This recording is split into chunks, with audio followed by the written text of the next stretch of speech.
नमस्कार दोस्तों।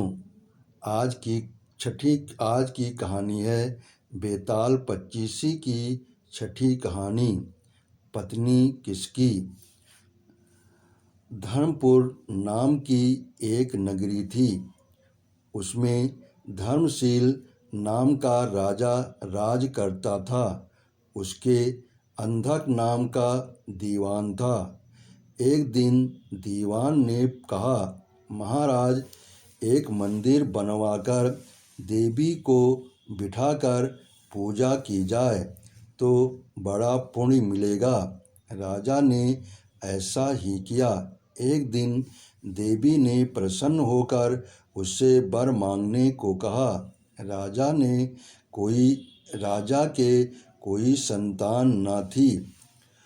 उसने देवी से पुत्र मांगा। देवी बोली, अच्छी बात है, तेरे बड़ा प्रतापी पुत्र प्राप्त होगा। कुछ दिन बाद राजा के एक लड़का हुआ। सारे नगर में बड़ी खुशी मनाई गई। एक दिन एक धोबी अपने मित्र के साथ उस नगर में आया।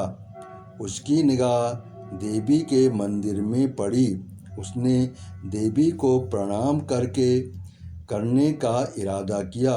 उसी समय उसे एक धोबी की लड़की दिखाई दी जो बड़ी सुंदर थी। उसे देखकर वो इतना पागल हो गया कि उसने मंदिर में जाकर देवी से प्रार्थना की, हे देवी, ये लड़की मुझे मिल जाए।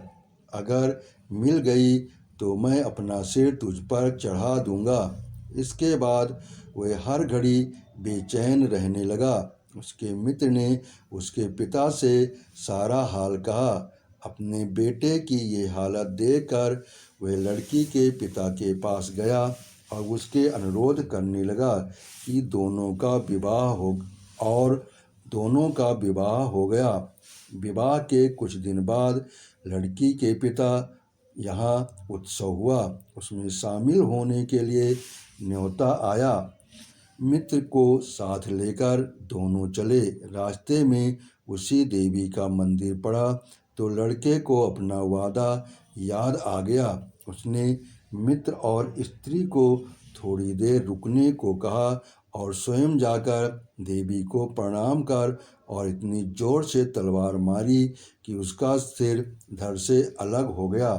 देर हो जाने पर जब उसका मित्र मंदिर के अंदर गया तो देखता क्या है कि उसके मित्र का सिर धड़ से अलग पड़ा है। उसने सोचा कि यह दुनिया बड़ी बुरी है। कोई ये तो समझेगा नहीं कि इसने अपने आप शीश चढ़ाया है। सब यही कहेंगे कि इसकी सुंदर स्त्री को हड़पने के लिए मैंने इसकी गर्दन काट दी। इससे कहीं मर जाना अच्छा है। ये सोचकर उसने तलवार लेकर अपनी गर्दन उड़ा दी। उधर बाहर खड़ी खड़ी स्त्री हैरान हो गई तो वह मंदिर के भीतर गई। देखकर चकित रह गई। सोचने लगी कि दुनिया कहेगी ये बुरी औरत होगी, इसलिए दोनों को मार आई। इस बदनामी से मर जाना अच्छा है। ये सोच उसने तलवार उठाई और जैसे ही गर्दन पर मारनी चाही कि देवी ने प्रकट होकर उसका हाथ पकड़ लिया और कहा, मैं तुझ पर प्रसन्न हूँ, जो चाहो सो मांगो। स्त्री बोली, हे देवी, इन दोनों को जिला दो। देवी ने कहा, अच्छा, तुम दोनों के सिर मिलाकर रख दो। घबराहट में स्त्री ने सिर जोड़े तो गलती से एक का सिर दूसरे के धड़ पर लग गया। देवी ने दोनों को जिला दिया। अब वे दोनों आपस में झगड़ने लगे। एक कहता था कि ये स्त्री मेरी है, दूसरा कहता था मेरी। बेताल बोला, हे राजन, बताओ वो स्त्री किसकी है। राजन ने कहा, नदियों में गंगा उत्तम है, पर्वतों में सुमेरु, वृक्षों में कल्पवृक्ष और अंगों में सिर। इसलिए शरीर पर पति का सिर लगा हो वही पति होना चाहिए। इतना सुनकर बेताल फिर पेड़ पर जा लटका।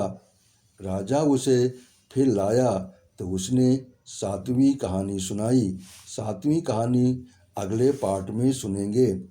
इस कहानी को आपने सुनी, इसके लिए आपका बहुत बहुत धन्यवाद। आपने सब्सक्राइब किया, इसके लिए दिल से आभारी हूँ।